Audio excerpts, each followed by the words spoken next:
Hi everyone, and welcome back to my YouTube channel. My name is Eve the Medium. If you're new to my channel and you haven't subscribed, you can always subscribe below. Well, today the video that I have for you guys is the previous video that I uploaded in Spanish. This is the English version of how to identify a haunted house. And this is something very important that you should always be aware of when renting, purchasing a new place. This is of utmost importance because this is a place where most likely you are going to be spending a lot of your time and investing your money, and also sharing with your family. So this is something that I advise that you first take into consideration prior to moving into a new place. In a previous video that I uploaded, I mentioned the importance of cleansing a place prior to moving, and it's always good to cleanse your own place and cleanse yourself. The bath that I always recommend is my jinx remover, because that is what I use and it has worked for many years. And the reason why you cleanse this place and you cleanse yourself is so you will not carry that energy to your new place. That is one of the important things. The second important thing is when you're going to move into a new place, whether you purchase or rent, it is very important to see the place more than once. I mean, the first time you go, you can see, if you like it, if it's the proper size and all those things. After you push those things aside, I recommend that you go a second time. The second time is for you to get a feeling of the energy of the place. The second visit, you can get a sense of how you feel living in this place. How comfortable are you going to feel in visualizing yourself in that place? The third time, which I always recommend, is that you go and visit every room of that place.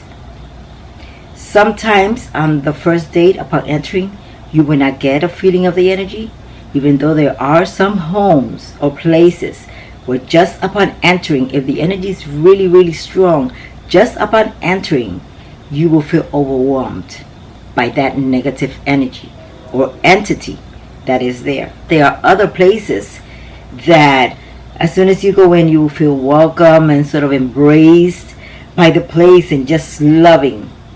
These are tricky energy because there's an energy is disguising itself as positive energy. So you would just fall in love with the place and say, I love this place, I would love to live here, and make a decision off the bat. And that is very dangerous, because after a week or 2 or 3 after, you're going to start feeling the full effects of what's there. On the third time, I recommend that you enter every room, walk through every room by yourself, and get a feeling. If you have to close your eyes, you close your eyes, but get a sense of the energy in that room, and immediately you will know. You will know if you're feeling happy, peaceful, or fear. If there is negative energy, if there is a dark entity in there, it's going to let you know. And you will get a sense of fear, unexplainable fear within your soul. And that is something that you should always listen to. Not ignore it, but listen to it. If any place that you are going to purchase or rent makes you feel in any way, shape, or form at least a bit of uncomfortable, walk away. Walk away, because the consequences can be worse, and they will get worse.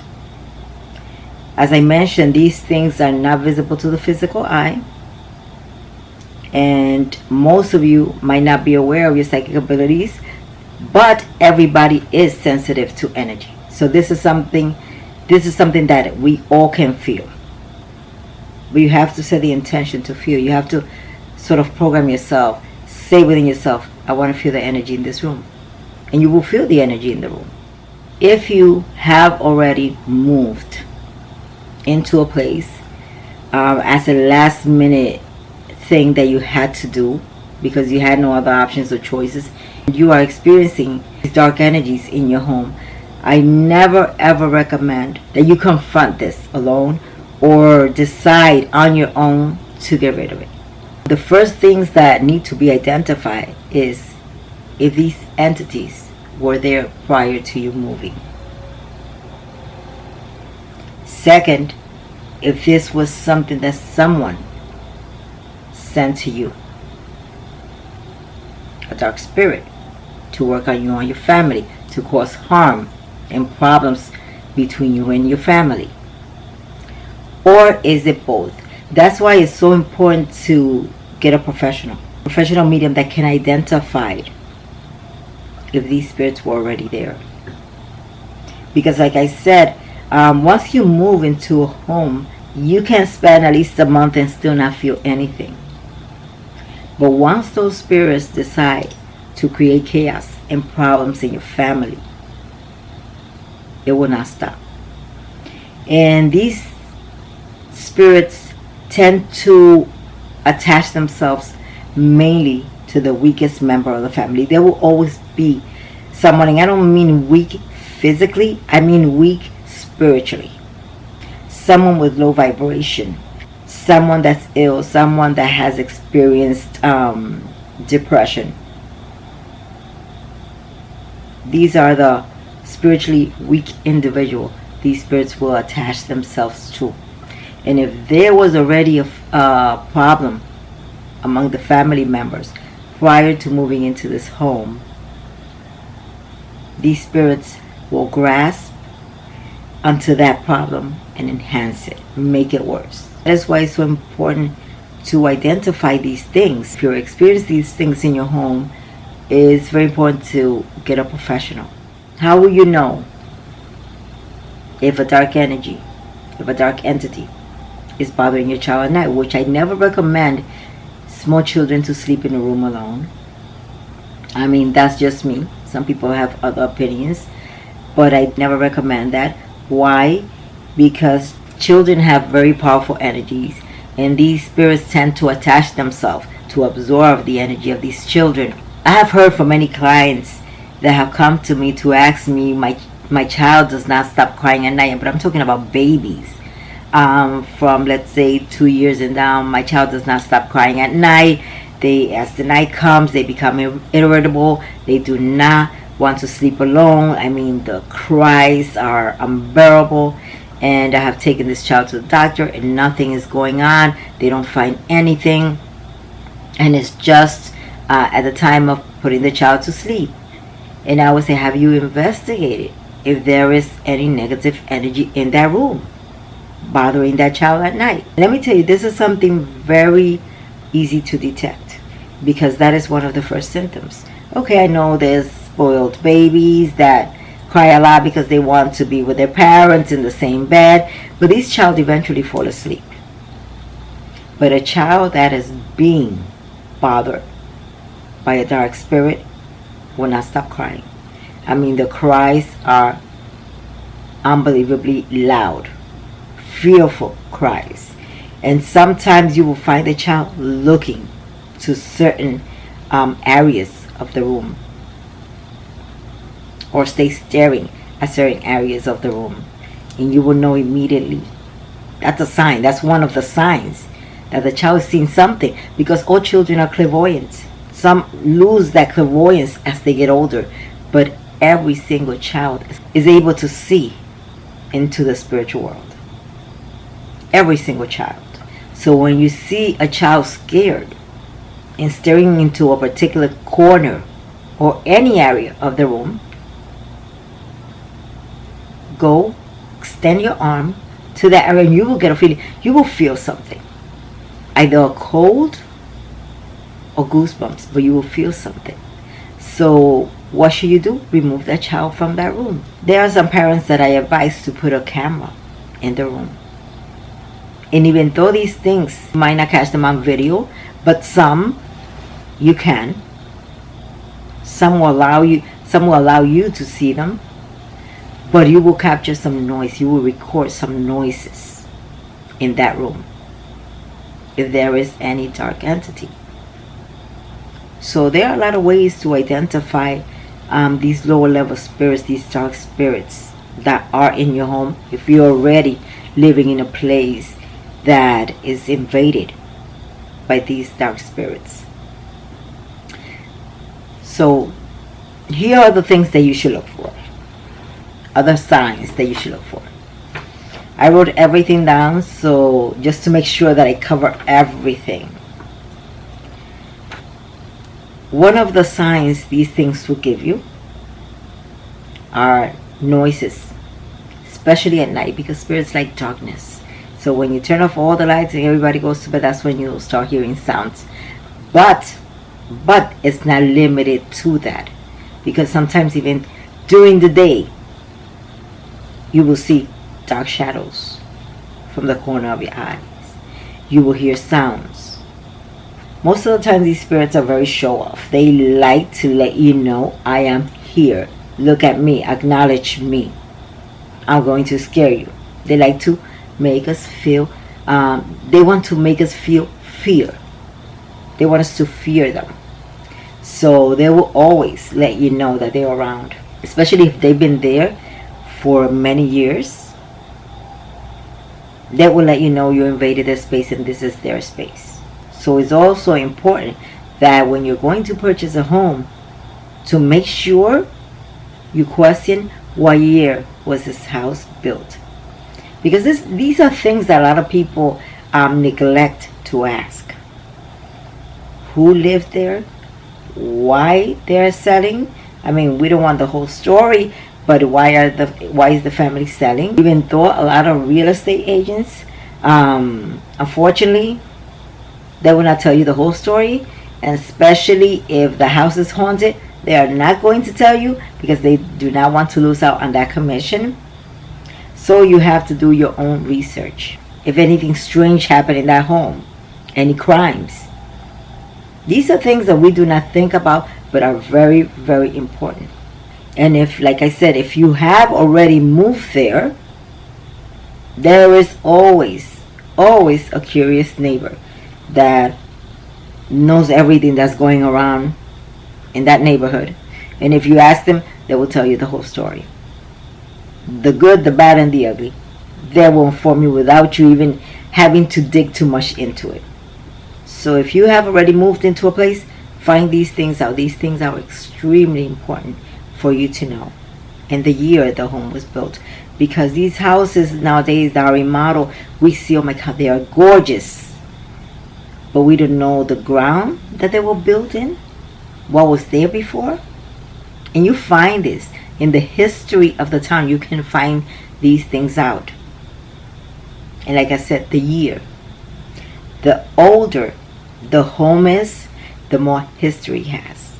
So you need to find out and dig into that history. Just because the home was remodeled does not mean that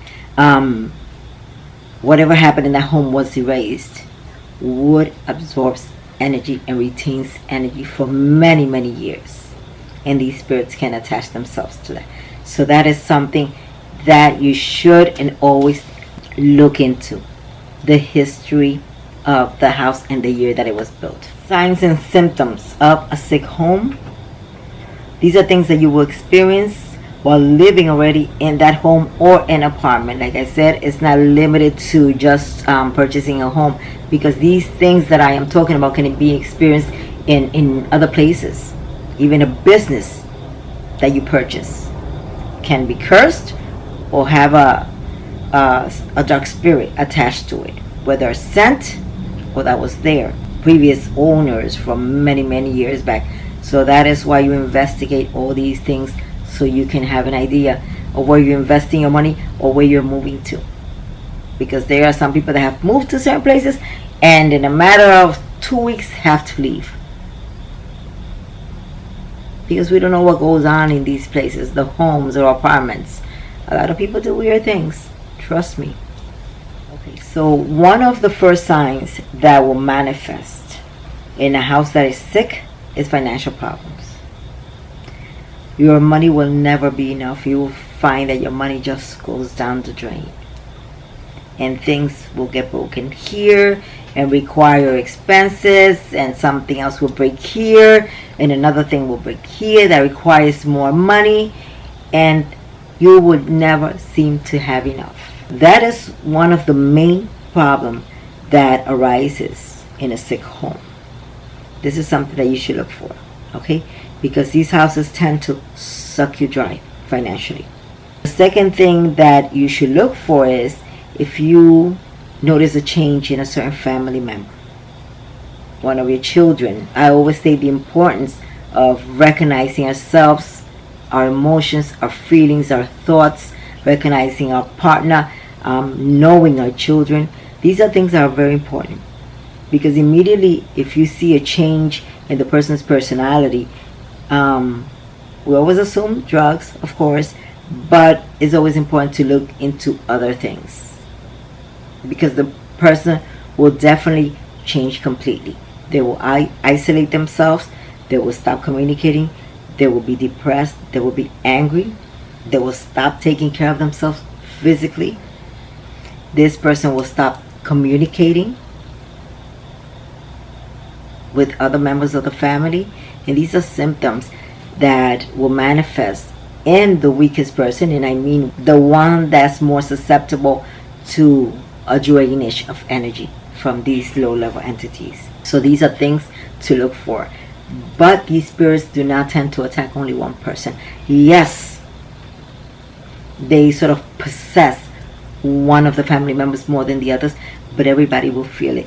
And that is why it's so important to have that communication between your family. So if anyone feels anything, they will not feel afraid to say, I heard this, or I've been hearing this, because these spirits tend to attack you mentally. They will play with your mind. It will attack you in whichever area you're the weakest. Another thing that will let you know that there is something wrong in this place is nightmares. Your spirit guides will always try and let you know that something is not right. So I always recommend that you pay attention to your dreams. If you're in a new place, and you start having very ugly dreams, pay attention to them. But you have to be very strong spiritually, because these attacks are very, very powerful. That's why I do not recommend that you confront them yourself, that you find a professional that will help you identify whatever is in the home. So everything boils down to knowing yourself, knowing your surrounding, and understanding energy. It's important to understand energy. That when something feels wrong, 99% of the time, it is wrong. Other things that I recommend that you look for is if when you moved in this place, you have visitors often, family members will come all the time to visit, and all of a sudden you notice that no one wants to visit your home. Because sometimes these energies just push people away.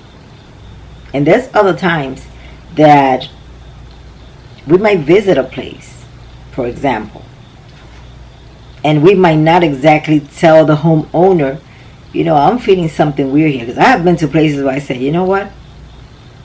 The best thing is not to ever go back and not say anything.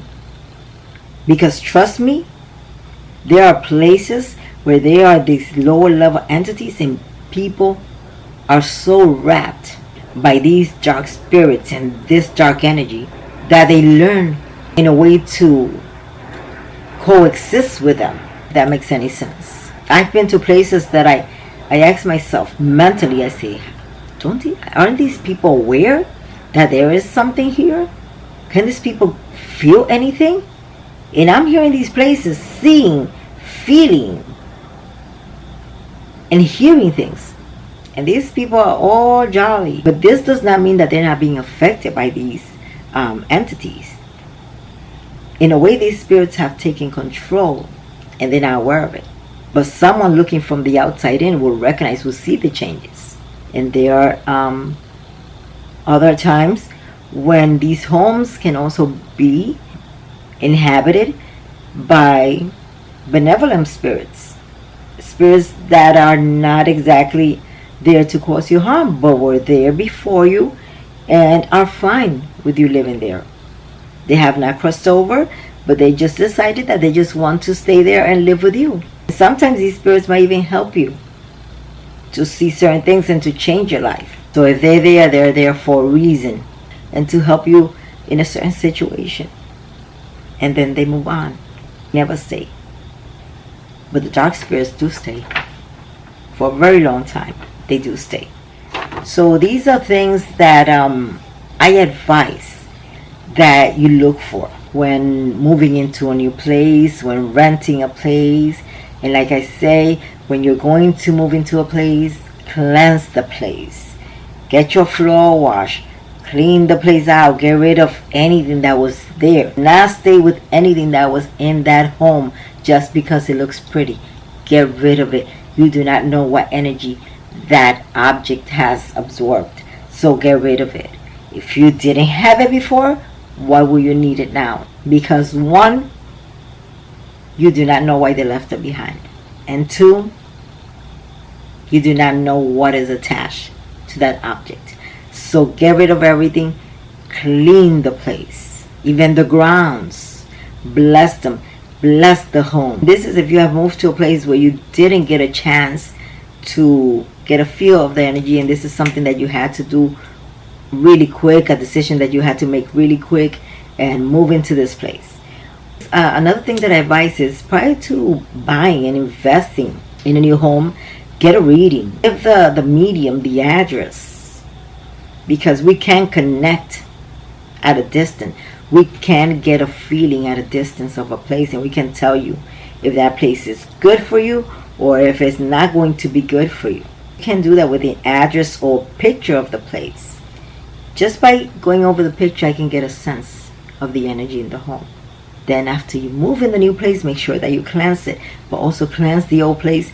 Throw out the broom and the mop that you cleansed with. Wash yourself down and your family members, and move and get rid of anything old. Get rid of as much junk as possible. You do not want to bring that to the new place. Burn some incense. I always recommend frankincense and myrrh is a lot better than sage to bless a new home. You do not know if this family sold this home because of financial problems or separation. If it was a separation, a divorce, there was obvious problems, financial problems, and there was infidelity problems, there were arguments, there were disagreements, and all these things stay within the walls. There are so many things that you can use. Grab your basil and holy water. Bless the place. If you cannot get a priest, in the name of the Father, the Holy Spirit, I bless this place. Trust me, once you start sprinkling that holy water, if there is something bad, you're going to feel it. And if you're already living in a place that is considered either haunted or invaded by this lower level spirits, get a professional. Don't try and reenact the movies by grabbing sage and telling the spirits to get out. You do not confront these spirits, especially if you do not know what you're dealing with. This is something best left to a professional. Get a professional medium to do it. Not the Ghostbusters, not those that try and say, why I'm questioning the spirits. Why are you here? What are you doing here? Do you have any messages for us? No, you're going to irritate that spirits. These things are just for movies and are just for shows. Reality is, if you confront these spirits, you endangering yourself and your family. You have to weigh out the odds. What is your priority? What is of utmost importance? Your family, your sanity, or this home? You make that choice. I hope you have enjoyed this video. If you have, do not forget to like, share, and subscribe to my channel. If you have any questions, you can write it below and I will gladly answer them for you. God bless you. Watch over you. Love and light.